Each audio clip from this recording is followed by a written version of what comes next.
இன்று நமது இந்திய தேசிய காங்கிரஸ் கட்சியின் 138 ஆண்டுகள் நிறைவடைந்து 139வது ஆண்டிலே அடியெடுத்து வைக்கின்ற இந்த தருணம், நேற்று நடக்க வேண்டிய இந்த நிகழ்ச்சி நமது தமிழகத்திலே முற்போக்கு திராவிட கழகத்தின் நிறுவனர் கேப்டன் விஜயகாந்த் என்று மக்களால் அழைக்கப்படுகின்ற நடிகரும் அரசியல் தலைவருமான விஜயகாந்த் அவர்கள் மறைவிற்கு 2 நிமிடம் நாம் அஞ்சலி செலுத்த உள்ளோம்.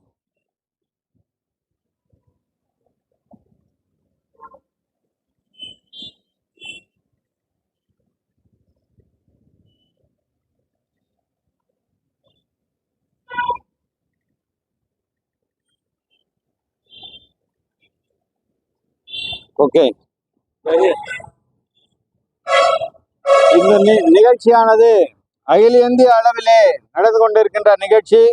நேற்று நடைபெற வேண்டிய நிகழ்ச்சியை இந்த காரணத்திற்காக நாம் ஒத்திவைத்தோம். ஆகவே இந்திய அளவில் இது நடைபெறுகின்ற நிகழ்ச்சி ஆதலால் அனைத்து பகுதிகளிலும் இந்த நிகழ்ச்சி நடைபெற்று கொடியேற்ற வேண்டும் என்று அகில இந்திய தலைமை நமக்கு அறிவுறுத்தல் செய்திருப்பதாலும், மாநில தலைவர் கே.எஸ். அழகிரி அவர்கள் இதை வலியுறுத்தியதாலும் மாவட்ட தலைவரின் தலைமையிலே இந்த நிகழ்ச்சி நடைபெற்று கொண்டிருக்கிறது. ஆகவே இன்றைய இளைஞர்கள், இன்றைய தலைமுறையினர் அரசியலில் இருந்து வெகுவாக விலகி இருக்கிறார்கள். அவர்கள் காங்கிரஸ் என்ற ஆலமரத்தை பற்றி அறிந்து கொள்வது சிறு புற்களாக படுத்து கிடக்கும் திராவிட கட்சிகளை தம்மை ஆளும் சக்திகளாக தவறாக புரிந்து கொள்கிறார்கள். காங்கிரஸ் தலைமை பற்றி பேசுகின்ற நேரம் இது. ஆனால் அறிந்து கொள்வதற்கு முன்பாக இந்தியாவை வளர்ச்சி மிக்க தேசமாக மாற்ற கனவு கண்ட ராஜீவ் காந்தி அவர்கள், நேரு அவர்கள், இந்திரா காந்தி அவர்கள் இந்த சுதந்திரத்திற்காக காங்கிரஸ் செய்த அப்போராட்டங்களுக்காக தன் இன்னுயிர் நீத்த தியாக செம்மல்களை, அந்நியர் சக்திகளின் சதி திட்டங்களை முறியடிப்பதற்காக காங்கிரஸ் ஆற்றிய மிகப்பெரிய ஆற்றல் மிகு தலைவர்களை நாம் அறிந்து கொள்ள வேண்டும். ஏனெனில் காங்கிரஸ் என்பது ஒரு தனிநபர் துதி அல்ல, அது பல கோடி இந்தியர்களின் தொகுக்கப்பட்ட மாபெரும் சக்தி. இந்தியாவில் உள்ள பல கட்சிகளுக்கு காங்கிரஸ் மிகவும் தொன்மையானது, பாரம்பரியம் மிக்கதாகும். தன்னலமற்ற பெரியவர்களால் மிக உயர்ந்த லட்சியத்திற்காக 138 ஆண்டுகள் பணியாற்றி 138 ஆண்டுகளுக்கு முன்பு துவங்கப்பட்ட மாபெரும் இயக்கமாகும். இன்று சொல்லப்போனால் அடங்கி கிடந்த மக்களை போராட்ட களத்திற்காக உருவாக்க செய்த கட்சி காங்கிரஸ் கட்சியாகும். இந்திய தேசிய காங்கிரஸ் என்றால் நமக்கு முதலில் நினைவு வருவது ஜவஹர்லால் போராட வைத்து பல்வேறு 100 சமஸ்தானங்களாக சிதறி கிடந்த மக்களை ஒருங்கிணைத்து அதில் பல மில்லியன் மக்களை ஒரே நேர்கோட்டில் ஒரு குரலில் ஆங்கிலேயர்களுக்கு எதிராக போராட்டம் நடத்தி சலசலப்பை ஏற்படுத்தி சுதந்திர போராட்டத்திற்கு முதல் வித்திட்டு போராட்ட இயக்கத்தை நடத்தியது இந்திய தேசிய காங்கிரஸ். எல்லா காலத்திலுமே நாம் சார்ந்துள்ள சமூகத்திற்கும் அந்நாட்டு மக்களுக்கும் ஏதேனும் ஒரு வகையில் உழைப்பதற்காகவும் சேவை செய்யவும் தன்னலம் கருதா அறிவுடை சான்றோர்கள் எப்போதுமே வாழ்ந்து இருக்கிறார்கள். அதுபோன்ற சமூக ஆர்வலர்களால் ஒரு நாட்டில் மாபெரும் புரட்சி வெடிக்கின்றன. தனக்கு ஆதாயம் ஏதும் எதிர்பார்க்காமல் தம்மை ஆள்கிற சக்திகளுக்கு எதிராக குரல் கொடுக்கும் இது போன்ற தியாக செம்மல்களால் தான் மாபெரும் போராட்டங்கள் தோற்றுவிக்கப்பட்டு அதன் மூலம் மாபெரும் வெற்றிகள் கிடைத்திருக்கின்றன. அப்படிதான் 1885ஆம் ஆண்டு டிசம்பர் 28 காங்கிரஸ் என்கின்ற இயக்கம் வெறும் 72 உறுப்பினர்களுடன் தொடங்கப்பட்டது. அதில் நமக்கு தெரிந்த ஒரே பெயர் தாதாபாய் நவ்ரோஜி. இன்றளவும் இந்திய தேசிய காங்கிரஸ் நிறுவனராக தாதாபாய் நவ்ரோஜி போன்றோர் துவக்கத்தில் தாதாபாய் நவ்ரோஜி தலைமையிலான காங்கிரஸ் பிரிட்டிஷ் ஆட்சி அதிகாரத்தை எதிர்த்து போராடக்கூடிய அமைப்பாக இல்லாமல் ஒருங்கிணைந்து இந்திய மக்களுக்காக பேசுகிற, அவர்களுக்கு சலுகைகளை கோருகிற ஒரு தூதர் குழுவாக இருந்த பின்பு நாட்கள் செல்ல செல்ல உறுப்பினர்கள் சேர்க்கை அதிகமாக இந்திய தேசிய அளவில் தமக்காக பிரிட்டிஷாரிடம் பேசுகிற, சண்டை போடுகிற, போராடுகிற அமைப்பு காங்கிரஸ் என்ற நம்பிக்கை மக்களுக்கு கிடைத்தது. காங்கிரஸ் இயக்கம் உருவான 20 ஆண்டு காலத்தில் ஆங்கிலேயர்களுக்கு எதிராக தீவிரமாக போராடுகிற இயக்கமாக மாறியது. தாதாபாய் நவ்ரோஜி தலைமை பண்பு 1907 காங்கிரஸ் பேரியக்கம் இரண்டாக பிளப்பட்டு இது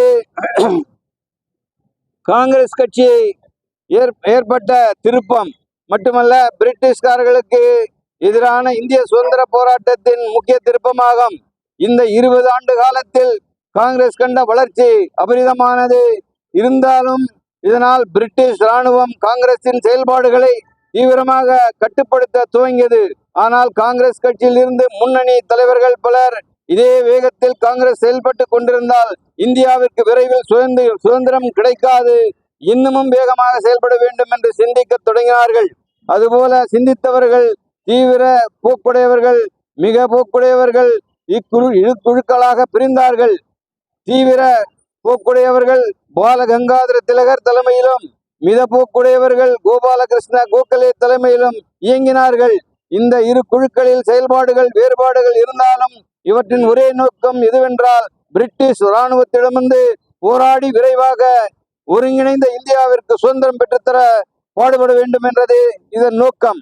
ஆகவே சுதந்திரம் என்பது பிறப்புரிமை அடைந்தே தீர்வோம் என்று மிக தீவிரமாக போராடி திலகர் தலைமையிலே ஏகப்பட்ட போராட்டங்கள் வெடித்து பிரிட்டிஷ் இராணுவம் அச்சுறுத்தப்பட்டது. மக்கள் பொங்கி எழுந்தார்கள். அதே சமயத்தில் கோபாலகிருஷ்ண கோகலே, அனில் முகமது அலி ஜின்னா, திப்பு பிபின் சுந்தரபால், லாலா லஜபதி ராய் போன்ற தலைவர்கள் பணியாற்றினார்கள். இவர்களது தன்னலம் கருதா செயல்பாடுகளால் காங்கிரஸ் இயக்கம் பல போராட்டங்களை நடத்தி ஒட்டுமொத்த இந்திய மக்களையும் சுதந்திரத்திற்கு அருகாமையிலே செல்ல வைத்தது. அதுபோல காந்தியடிகளும் மற்ற தலைவர்களும், சுபாஷ் சந்திர போஸ், காந்தியடிகள், நமது மக்கள் தலைவர் காமராஜர் போன்ற மிகப்பெரிய தலைவர்களும், கப்பலோட்டிய தமிழன் வ.உ. சிதம்பரம் பிள்ளை போன்ற தலைவர்களும் சுதந்திர இந்தியாவிற்காக பாடுபட்டு பெற்றுத்தந்த இந்த சுதந்திர போராட்டத்தின் வாயிலாக நமக்கு சுதந்திரம் கிடைத்தது. ஆகவே காங்கிரஸ் கட்சியின் பெருமைகளை பேசி நாம் இன்னும் நிறைய பேச வேண்டி இருப்பதால் காலம் நேரம் கருதி இந்த உரையை இதோடு முடித்துக் கொள்கிறேன். நன்றி. ஜெய்ஹிந்த்.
ராகுல் காந்தி வாழ்கவே!